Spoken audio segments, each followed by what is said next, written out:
So I bought this pair at the same time as the sand colorway, and this is the black Stan Smith Crepe, and it's another one of those sort of premium Adidas, I suppose, going towards a more shoe. So they've kind of done this with a few other models like the Kith Clark's Samba collab, where they've kind of put the Crepe outsole or midsole onto the upper of a trainer, and this one's no different. So this one's basically similar to those really, and it feels sort of, the materials on this feel sort of quite nice, you know, and soft. It's got a really nice sort of suede on there, and you can probably see it's quite sort of brushy as well, so it does feel nice. It's not the most premium that I felt, but it's still very nice, and it's quite sort of soft to the touch, if you can see that, which I like. And then you've got the Stan Smith written on the back and on the tongue as well.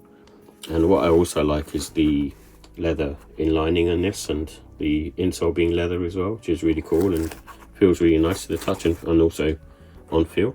And this is the kind of thing that you could wear, you know, sort of dress up sort of on the smart side. And the outsole itself is obviously a Crepe design, so this is quite nice to, again, wear in a sort of smarter occasion.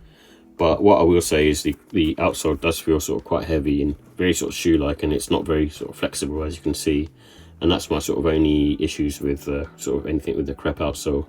It's not something that I'm sort of too much of a fan of, but it's still a cool looking piece of footwear, which is kind of like a hybrid smart casual shoe. So here are details for the Adidas Stan Smith Black. It comes in a core black colourway, and these have a leather insole inside, and it's got primarily made up of a midsole of Crepe and outsole's Crepe, and it's got suede upper materials, and the price was £115. So the comfort and sizing, this is on the firm side in my opinion, and the Crepe outsole and midsole is pretty sort of unforgiving, and it's also pretty much a sort of Stan Smith sneaker where it's very sort of flat on foot, so you're not really going to get too much support. And the wearing time for this is probably around the 4 to 8 hours in my opinion, and it's mainly for the outsole and midsole to sort of start to sort of wear in and feel a bit sort of nicer on foot. And true to size definitely would work on this. I went a half size up, but true to size would be fine as well. And the traction is okay in my opinion. It's very much sort of a shoe-like traction. It's not anything special.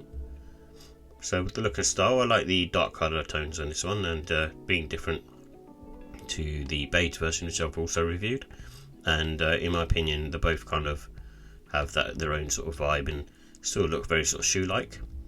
And this one I think is a good one to rock it autumn winter. It's probably more for sort of special occasions in my opinion, so because of the fact that it almost gives it sort of shoe look, and it's one to sort of wear smart casual. And you can go with the black laces that come with it, but there's no reason why sale wouldn't work. So final thoughts, this has got a nice sort of premium thick suede in there, which is really nice to the touch. And the Crepe outsole does give it sort of a unique and different look, and compared to sort of a regular Stan Smith. With the cons, I think it's on the firmer side of comfort, so don't expect any sort of plushness or softness. The only part of it being soft is the insole, and it feels very sort of heavy on foot in my opinion as well because of the Crepe outsole. So with the ratings, I give the look and style a 4 out of 5. It's a versatile sneaker in terms of what you can sort of wear it with and how you dress it because of it being black, and it gives you a slightly more sort of shoe look vibe anyway. And the comfort, again, I'm going to give that a 2. It's not really that comfortable on foot, and the only thing that's sort of saving it is the leather insole.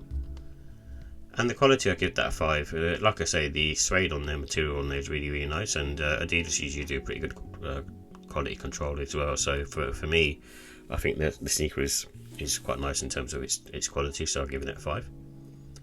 And the pricing, I'll give that a 4. I think at £115, even though it's a slightly more premium, it's still a lot of money for a Stan Smith, and there isn't really much tech in there. So for that reason, I think it's it deserves a 4 and should be sort of priced more around the £90 mark. And overall, I'll give the score a 3 out of 5. It's very average. A Stan Smith sneaker, at the end of the day, nothing special, and it's just sort of standard, middle of the road type trainer really. So in my opinion, this isn't doing anything special on top apart from making it more shoe-like.